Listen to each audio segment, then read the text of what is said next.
what's going on in the world right now is totally unsustainable in every sense of the word. You know, we have a financial system that is on the brink of absolute collapse. You know, and I think that you know, we're going to see the manifestation of that, and it's going to be a lot worse than the GFC, the global financial collapse of 2008, because you know, that was just almost a taster for what's going to come.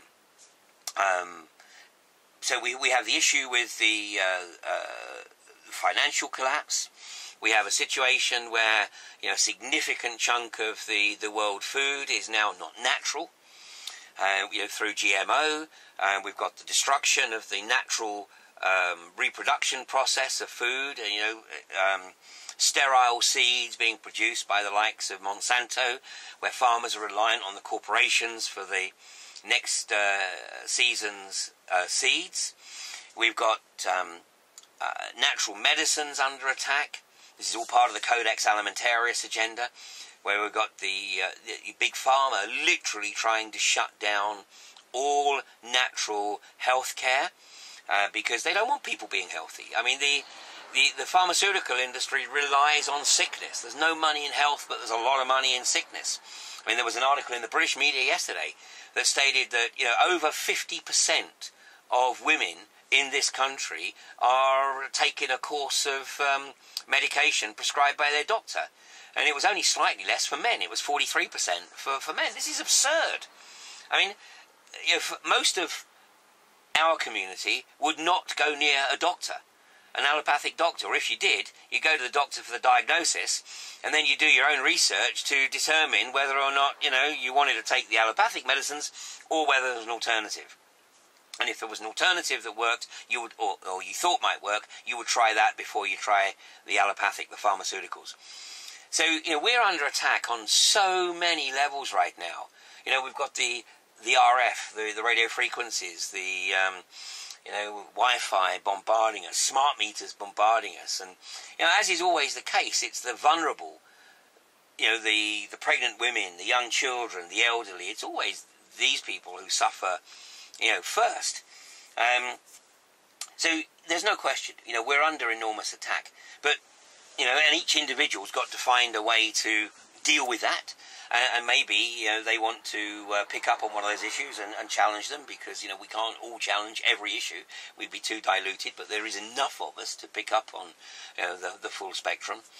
But, you know, we've got to listen. We've got to create the silence so that we can ask the right questions and intuit the response. You know, I'm not a meditator. I don't actually sort of create the opportunity to sit down and formally meditate. You know, for those people who can, great. But it is a question of just creating silence, just sitting quietly, asking a question, and then not expecting the answer necessarily straight away. But ask the question, because if the question is asked in absolute sincerity, you will get a response. And the response will come in ways that maybe you hadn't considered. You know, you might be reading a book a couple of days later. You might randomly be in a library and pick up a book, randomly open the pages of the book, and there's the answer to the question you asked a few days ago. Or you open the newspaper, you know, a few days later or a couple of weeks later, and there's the answer to the question. Or you do put the radio on and you're listening to the radio, and then the guy says something, and that's the answer to the question. You know, everybody has had these experiences. It's normal. It's normal. You know, and likewise, the discretion, the discernment. You know, you may get an answer, but it may not necessarily satisfy you that it's a full answer, but it might be a trigger for you to then go and do a little bit more research down that particular avenue so that you do get the full answer. You know, so that the onus is on us to participate in the process, not to be spoon-fed.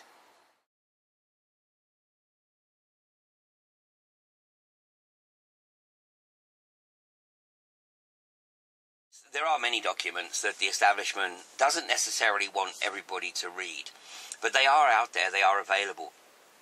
And the reason that they're available is because part of the belief system of those who think they are the rightful rulers of this planetary fiefdom, part of their belief system is that they have to put the information out there. That doesn't mean to say they have to publish it on the front pages of the newspapers, but it has to be available. So in other words, they can never be accused of deliberately trying to conceal what it is that they're planning on doing. So all this information is out there. But even if people have the motivation to go looking for it, in reality, they don't necessarily have the time because of the economic constraints that are put on them. So, people are literally having less and less leisure time, less and less free time to be able to do this research, because they've got the demands of their job, their career, their employer, the demands of their family, which are obviously very important, which leaves very little time to maybe do the type of research that we're suggesting here. The good news is that there are more and more people looking for this type of documentation. And, it's think tanks like the Project for a New American Century, like the reports of the Bilderberger Group, the Trilateral Commission, the Council on Foreign Relations. All of these groups do publish notes on their meetings. We have Chatham House, the Tavistock Institute in the UK. And they're out there, and if people actually punch in the appropriate search words in their browser, then they'd be amazed at sometimes what they find. And there's also buried within this information is their game plan of what they're actually planning to do, not just what they're doing right now, but what they're planning to do in the future. And their basic principle is that if they put the agenda out there and then people don't react to it, then that's the equivalent of being given permission. It's what they call social license. And what social license really means is public apathy. It means that we've put the information out there, but the public were so disinterested, so apathetic, that they didn't look at it, so they don't care, so we can just go ahead and do whatever it is that we're going to do. Actually, we can go back further than the Project for a New American Century, which sort of dates to the mid-1990s. The Trilateral Commission, which dates back to the mid-1970s. The Council on Foreign Relations, which dates back to basically just after the Second World War.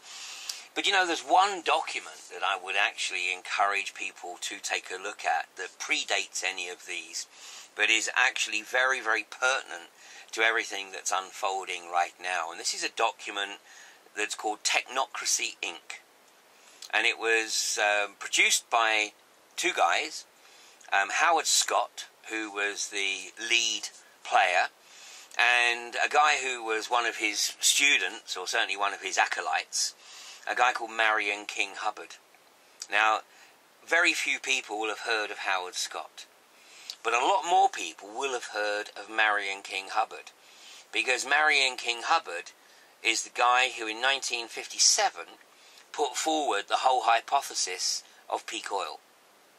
And back in 57 he was making the observation that the US would actually start to fail to be able to produce its own needs for hydrocarbons by the 1970s, which at the time was about obviously 13 years away, and would need to start importing oil at that juncture.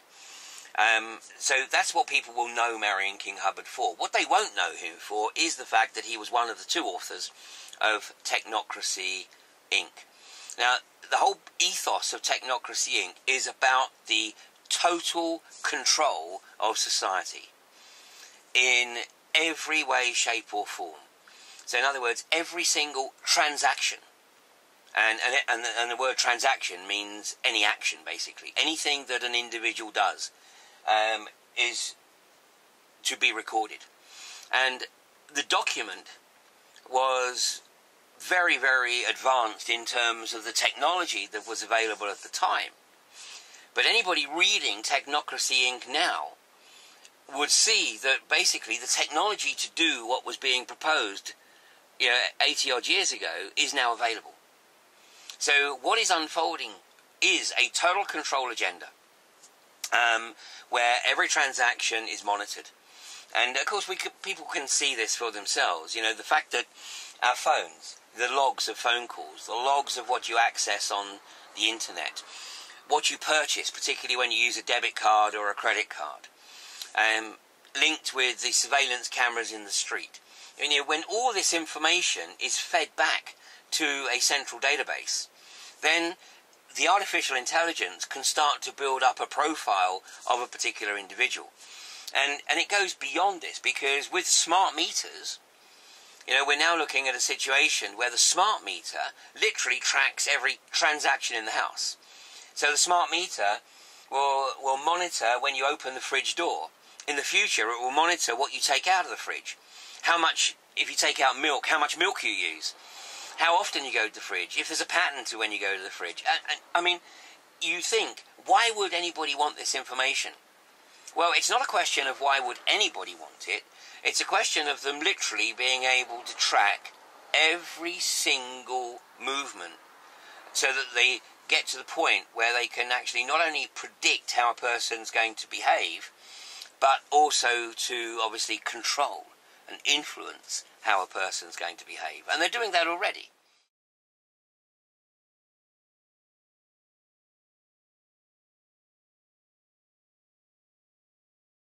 Yes, we are regarded as non-violent domestic extremists. And what David Cameron said in that presentation at the UN, which wasn't reported in the mainstream media anywhere in the UK. So in other words, that presentation was specifically targeted at people who get their information from the alternative media. And in there he said that you know, people who spread lies about the events of 9/11, suggesting that it was a Jewish conspiracy, his words, not mine, or that the London bombings were somehow the work of state security forces, his words, not mine. And anybody who effectively spreads lies and disinformation should be regarded as a non-violent domestic extremist and should be treated in the same way as ISIS. So what he was doing was effectively throwing down the gauntlet. But you know, we already know that you know, there are some very sophisticated techniques to try to get people back into the realm of orthodoxy. In the UK, we've had a think tank here, for a left-wing think tank, for a number of years called Demos. And in fact, about a little over 3 years ago, I participated in a debate with these guys. And you know, it is very clear that these types of think tanks, they're not interested in the truth. They don't care what the truth is. Their sole purpose is to make sure that people don't argue with the establishment and with the orthodox view on something. And so within places like Google, there's a guy, I mean, we know who the guy is. It's a guy by the name of Meng. And he's Chinese, and he's a brilliant mathematician. And he is courted by national leaders the world over. Because this guy develops the algorithms that they're called nudge algorithms. So in other words, they nudge people back towards orthodoxy. So if you are labelled as a non-violent domestic extremist, and therefore you have views that are counter to that of the establishment, then obviously through your search engines they have a record of what it is that you've been searching for. And so the whole purpose of their nudge algorithms is every time you search for something is to push you closer and closer back to the official view of something. They know that the vast majority of people, when they use a search engine, they only look at the first maybe 2 pages. The vast majority of people only look at the first page. And then it drops off dramatically to people who look at the second page, the third page, the fourth page, whatever. Well, you know, for those of us who are looking for information to support our hypothesis that, you know, there is a global agenda which is one other than that is being presented by the mainstream, then maybe we need to start looking at page 20 or page 40 or page 60 on your when you search, because that's where you're more likely to find what you're looking for than on page 1 or 2, which is where you are being directed to the resources that your government wants you to see.